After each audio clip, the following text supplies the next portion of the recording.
There's nothing more dramatic than a well-coordinated cliffhanger, until the writer or writers who created it have to deal with the plot consequences of said cliffhanger. This, my friends, is how we get to the most disappointing pieces of media in TV and cinema history. Yes, I am making an entire video about cliffhangers. Will this be dealing with writing them? No. Well, we'll touch on that later because it's me and I can't help myself. This will be focused entirely on the art of the cliffhanger, and more specifically, the art of its problems, because I love a cliffhanger. They're my favorite things. I love mysteries. I love cliffhangers. They are genuinely one of my favorite things when done well. But they're really often not. And the way you can tell that they're often not is because when you're watching something or reading something, but usually it comes more in watching things, you'll get to a cliffhanger, you'll be so excited, you'll immediately run to see what happens next. And then what happens next is a major letdown. Anywho, on a completely unrelated note, I finished Crescent City 1 yesterday and rewatched the season 4 final of Doctor Who. These two things did not inspire me to then compare them to the tremendous letdown that was Stranger Things 5 Volume 2. Totally not. Anywho, before we continue, hello everyone, my name is Rowan. I like talking about media and history and TV and books and all that stuff. And I especially love talking about when it's done badly in contrast to when it's done well, and when said underrated instances of it doing well are trashed for absolutely no reason. So if any of these topics interest you, please consider hitting that subscribe button and liking this video. In the words of one of my personal favorites, Mini Minute Men, it's like tipping the bellhop. Today, as already mentioned, we will be discussing the art of the cliffhanger, one of my personal favorite plot devices in all of its various forms, but specifically instances of it being done badly on a high-profile scale so that I can point, laugh, and have fun. So to start off, we're going to establish a baseline for a cliffhanger and when it's done well. Specifically, I want to emphasize here, this is not the textbook definition. I'll put one here somewhere. I can't remember exactly how I framed this video.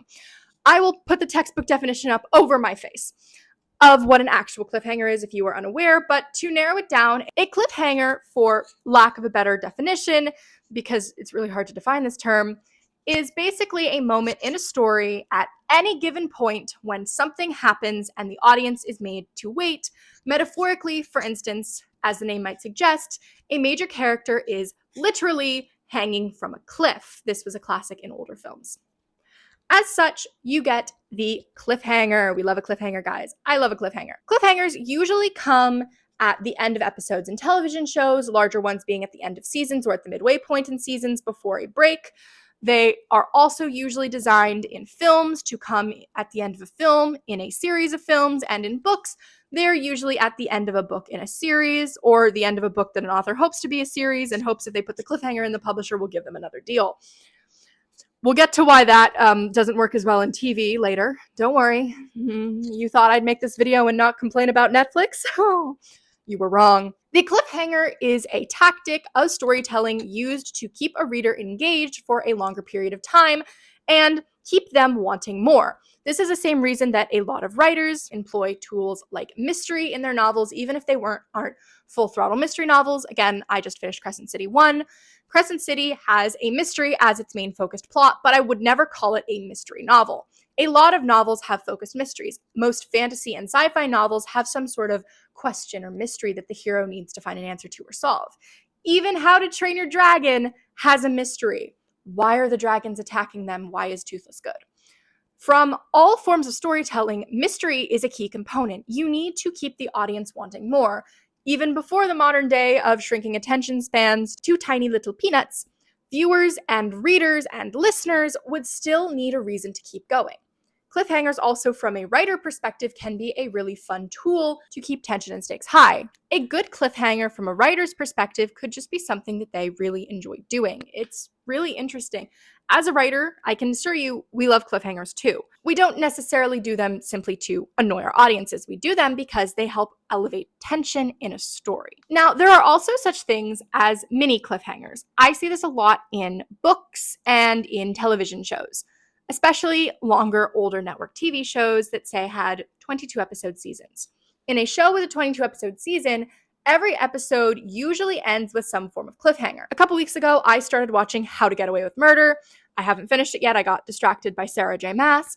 But anywho, because I started watching it, I was highly aware of the structure of the show, the way it uses mystery and suspense to keep you invested at each cliffhanger. Compare this to something like The Vampire Diaries. See, you thought I couldn't mention it. I can always mention The Vampire Diaries. I will find a way to squeeze a reference to that show into literally anything. Because The Vampire Diaries was a 22-episode network TV show, it usually ended each episode with some form of mini cliffhanger, whereas seasons and midpoints were ended with larger cliffhangers.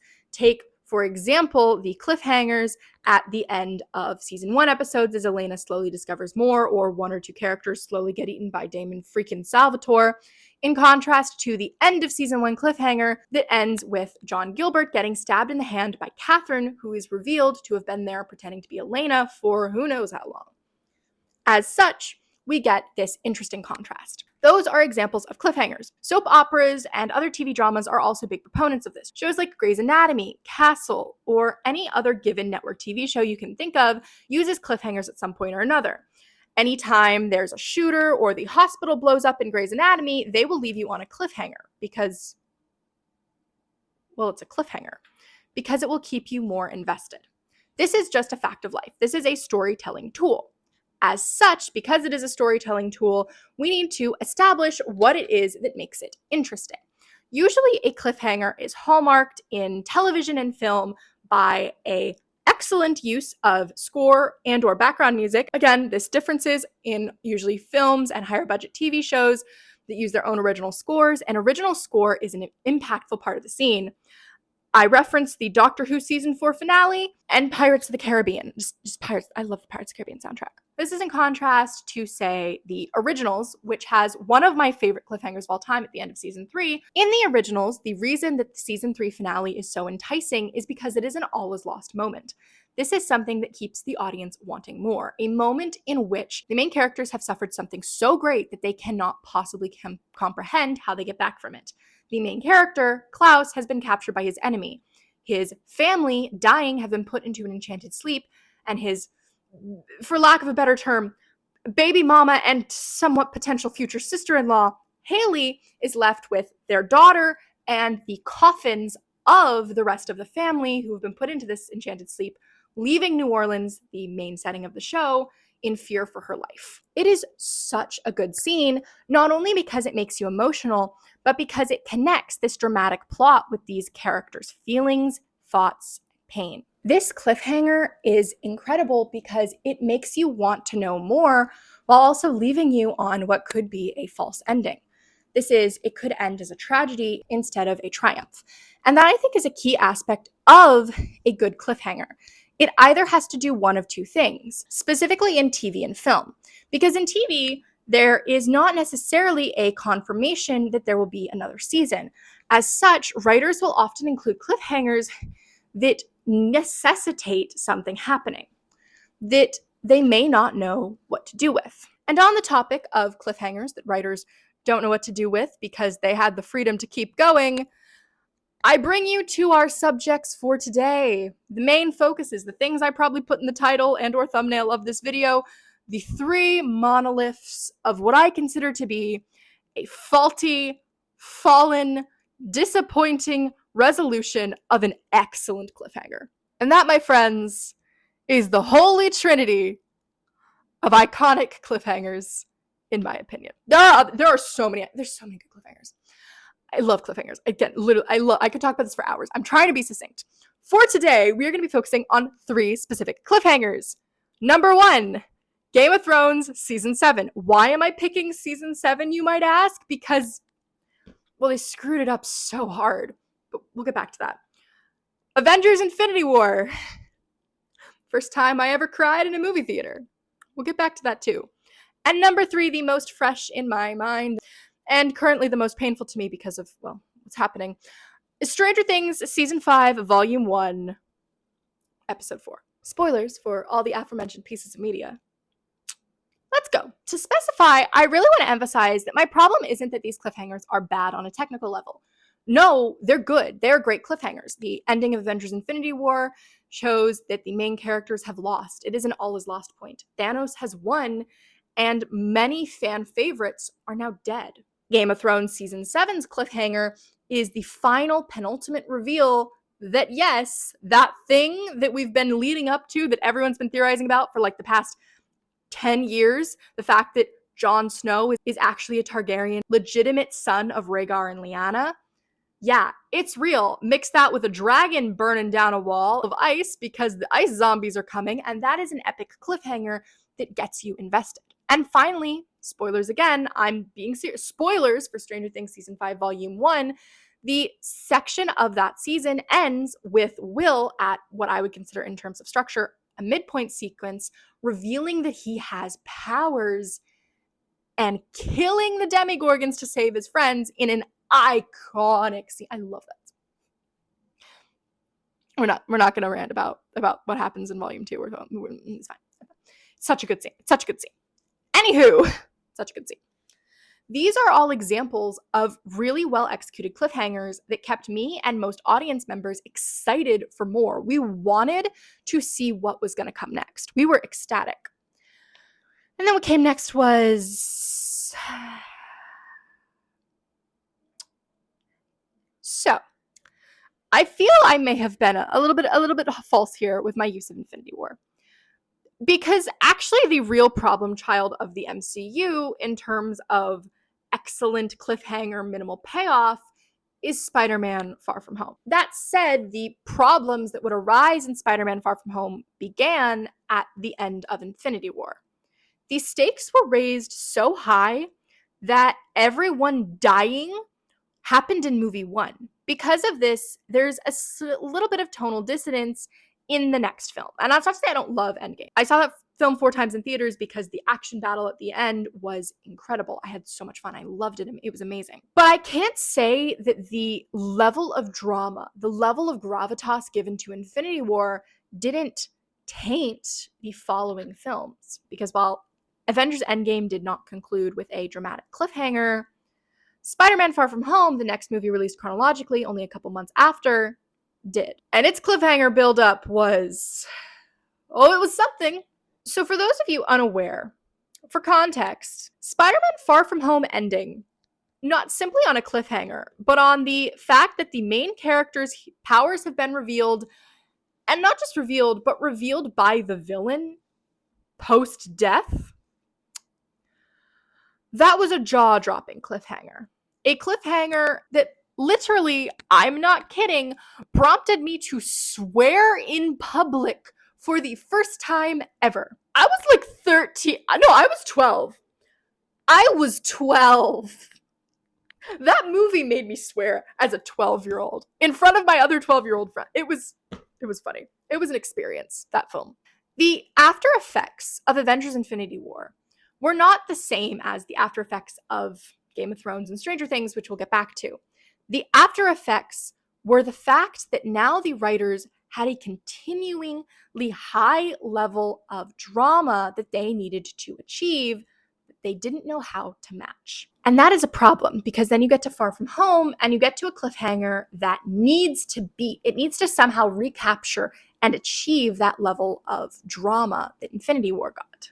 That level of cliffhanger to keep people invested. And they did. And it was okay until Spider-Man No Way Home came out. And the consequences of this cliffhanger that could have been reasonably dealt with were turned into complete and utter insanity. This is not necessarily always a problem. However, in movies and in TV shows, it is. A theme in a lot of pieces of media as they get older, as they have more things in a scene, as more seasons of TV or more films in a series or universe drop, is the stakes needing to continually raise. This is why I think there's usually a sort of a cliff in around, I'd say, between seasons 3 and 5 of any given TV show, in which the stakes and the consistency of the show become that much harder to match. I'd say sort of medical dramas and soap operas, they have a little bit of a longer life range because of this, because they can always come up with something that beats it. There's always another disaster that can hit a hospital. There's always another, family member who can come out and try to kill everyone. They can beat it, and it will fit the tone. The problem is, usually in genre fiction or more simple contemporary fiction shows or films, and again, I'm using all fantasy examples here, so again, this is a big problem usually in fantasy, specifically in this instance, when you use a cliffhanger to raise the stakes, and then you keep going. You still have to keep raising the stakes and raising the stakes and raising the stakes, which is how in Game of Thrones, you ended season 7 with this massive, the army is coming, raise of stakes. And then season 8 starts, and you go, well, it's not here yet. Objectively, it should be here, but we're meandering around, and they're coming, but they're coming, and they're still not here in episode 2, but they're coming. They're coming. They're coming. We're still preparing. They're coming. No one's stressed about it. No one's seemingly visibly worried, but they're coming. They're coming, guys. Don't worry. They're coming. This is, to put it simply, the flaw in the overdramatic stake raising cliffhanger, because unless you keep the stakes at the level you've risen them at for a reasonable amount of time, the cliffhanger feels false. And this, my friends, brings us to Stranger Things season 5 volume 1 episode 4. My boy Will's powers, that scene, that glorious scene, that scene that made me so inspired. I wrote for the first time in a month and a half because I had been so burnt out by college that I could not write. But I wrote that scene because I was inspired, because it was so good, because it made me want to write something that fun, that insane. And then it was followed up by volume 2. And the stakes immediately vanished. The fallout immediately ceased. The tone shifted, and everything became stagnant. The problem with great cliffhangers isn't that they're hard to do. A cliffhanger in its essence is inherently simple if you have enough forethought. You leave some foreshadowing clues, and then you make a twist. It can be any twist. To go back to my queen, Sarah J. Maas, whose entire published works I am currently making my way through because I want to, Sarah J. Maas always does a cliffhanger. And she writes books, great books with many twists and many cliffhangers. But the difference between a book and a TV show is when a book does a cliffhanger, the writer knows they can match it. They know they have something they can do that will keep the audience invested. They know they have a plan. Why, might you ask, do they know they have a plan? Because the thing is, when you're writing a book and you include a cliffhanger, you've already prepared what you're going to do afterwards. And even if you haven't, you have a lot longer to deal with the fallout of what you did afterwards. In contrast to a TV show that often has outside constraints. This is why you will see popular books with dramatic cliffhangers that work much better than popular shows with dramatic cliffhangers, even though the cliffhanger is a critical piece of a lot of TV show structuring. Because when a book does a cliffhanger, the author can move the world itself to make it make sense. They can do anything, especially in a fantasy book. The author can just start describing things. There are constraints to television and film. There are constraints, and there are usually a lot of different writers pulling their hands in and inputting their ideas. And this isn't a problem. This is not to say that a lot of people working on a project is bad. However, it is to say that I think this often causes great cliffhangers to become poor resolutions. To give a specific example, I'm going to bring up one of my favorite shows of all time, The West Wing. Season 4 meant the showrunner, Aaron Sorkin, left the show. He was no longer the head showrunner. So what did this man do when he was leaving the show? He went and he made a dramatic, insane cliffhanger. The president of the United States' daughter has been kidnapped. Jaw dropping. Especially because this was foreshadowed in like the 3rd episode of the show. Oh yeah, this show had 4D chess levels you wouldn't believe. This resulted in a dramatic cliffhanger that the poor audience had to wait months to see what happened to. Imagine that, waiting months to see what happened at the end of a show instead of years and then being disappointed. We'll get to the waits between shows in a second too. That's also an issue here. As such, season 5 came around and the resolution was somehow less dramatic. The implications at the end of the episode left us wondering who had taken her. What was at fault? Was this an act of war? But because The West Wing is a much softer show, one might say, in terms of political tone than Shonda Rhimes' Scandal, the result of this kidnapping, it's minimal. She's fine. It's pretty easy. There's like one episode where she's got PTSD. There's some light romantic tension things. It wasn't that bad. The conclusion wasn't necessarily that built up because, again, The West Wing was a show. It wasn't like, say, a big fan theory type of show. It was just a show. It wasn't necessarily a show in which one would create elaborate fan theories to explain how complex it is. It wasn't a fantasy show. And yes, I conned you. This entire video was me ranting about the problems with fantasy cliffhangers, but the major sections still apply. Comparing The West Wing directly to Scandal shows us this disparity in stakes. The response to The West Wing cliffhanger, because it was new writers who didn't know what they wanted to do with the plot, was to downgrade the stakes, was to lower the tension. The response to the Scandal cliffhanger, in which one of the main characters, Olivia, she has been kidnapped and is now being sold for ransom to terror groups. And the reveal that solves this cliffhanger, and again, the cliffhangers and stakes keep getting higher. She's about to be assassinated by the US Army when she is bought by some Russian oligarchs who happen to employ her dear friend, a character who we haven't seen since season 1. This is a leveling of stakes because the writer remained the same, because things didn't change, because there weren't outside influences that said this had to be something, because there weren't restraints on what could happen. The problem with the cliffhangers I have already mentioned is not necessarily that they were insane or that they were crazy. That's what a cliffhanger is supposed to be. It's supposed to leave you waiting and wanting and desperate to see what happens. It's that they were allowed to fester too long or fall too far. It is the fact that when you wait years and years for something to come out, and then you are left with a lowering of stakes, a lowering of tension, and a convoluted explanation for things that is never fully fleshed out, you as an audience member and I as an audience member are disappointed. That is the fault and the flaw in cliffhangers. That is where good cliffhangers turn bad. Because as an audience, we want the cliffhanger to be real. We don't want it immediately undone. And this, I think, is a big problem with streaming shows, especially more so than network TV. Because as I've already mentioned, network TV often gets away with a lot more. Often it's less problems because of A, shorter times between releases, and B, they have a longer period to explore things. But I think specifically this tendency in network TV of short seasons with long intervals and the potential of getting canceled is detrimental to the structure of storytelling. Not just in shows like Stranger Things where everyone's complaining, why is it taken so long to make a single season that is only okay? This problem resides in most Netflix shows. It just does. Take, for example, an entirely non-fantasy example, Netflix's Ginny and Georgia.